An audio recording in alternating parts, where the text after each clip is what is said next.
I'm back. Or should I say I'm black? After getting crunk with a monk on my spiritual bender, I've reached much enlightenment. Recently, an interesting question was posed to me by a peer. How do you win in a game that's rigged against you?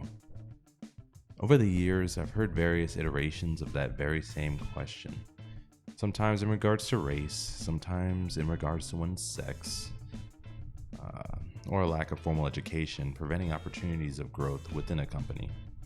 For me, I'd say the biggest thorn on my side has always been dealing with the ever-changing rules and regulations of the online marketplace. But I digress. Ultimately, the answer I came to after many trials and tribulations over the years is that essentially, you're just gonna have to deal. Welp, good night everybody. Have a beautiful time! Nah, I won't do it like that this time. Besides, gotta clock in that sweet ad spend. So, welcome back to the dojo. I am the Go-Shīfù, and the lesson begins now. Welcome to a segment I'm going to call Don't Hate the Playa, Hate the Game. Or better yet, don't hate the players, learn the game. You bitches better recognize. Step 1. Stop making the mistake of having a defeatist attitude about everything. There is no such thing as a rigged game in my playbook. Business is business, and ultimately, what all businesses care about is the bottom line. The problem with most people is that they don't market themselves as an asset. We become too complacent with our accolades and expect them to carry us through every hardship. But nay, I say, you want the job? You damn well better fight for it. Chances are, if you made it to the interviewing stage, they already know what you're capable of. They read the resume, they skimmed the cover letter, they saw the potential. The interview is just there so they can get to know the person behind the paperwork. Think about it like a first date. You got them with the looks and the charm, but now it's time to wine and dine and seal the deal.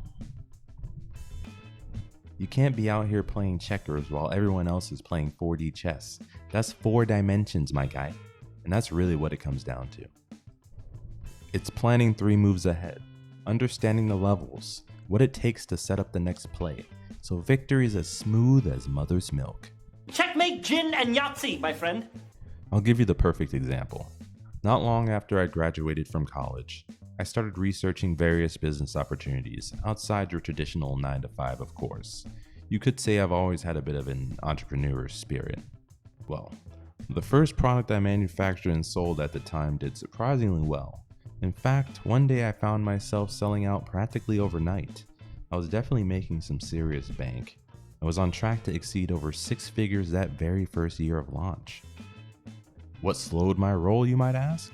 Well, I got pushback from a much bigger brand selling a similar product. And, being the very naive man I was at the time, I folded like an origami crane. Not my finest hour to be sure. Now, many years later, being the much more seasoned seller I am today, I know there were definitely ways I could have still soldiered on and salvaged the situation. I could have gotten in touch with the manufacturer, made some alterations to the core design, rebranded, created an alternate child listing. Gentlemen, we can rebuild him. We have the technology. Etc., etc. Yet I lost, because I had already accepted my defeat. Never accept defeat. In The Art of War, Sun Tzu remarks on how once you've broken your opponent's morale, their defeat is only a matter of time. You can lose 100 battles and still win the war, so long as you steel your resolve and claim victory when it presents itself. We live in the land of opportunity. Anyone can start a business here. Anyone can be a CEO. Anyone can be an icon. The possibilities are indeed endless. To be frank, being a minority or a woman does not have anywhere near the same limitations as it used to. The greatest barrier to your own success will always be internal. What you are does not have to define who you are, and definitely doesn't determine what you are capable of. So, how do you win when the chips are stacked against you? You learn how to play the game and you dominate completely. My motto has always been, winners win no matter what. And I, for one, would firmly like to believe that all my listeners are winners. Prove me right, ladies and gentlemen. Oh, and for my younger audiences out there, TLDR, get good scrub, GG. This has been another lesson from the dojo. Don't forget to support us on all platforms and bow to Shifu. Signing out once again.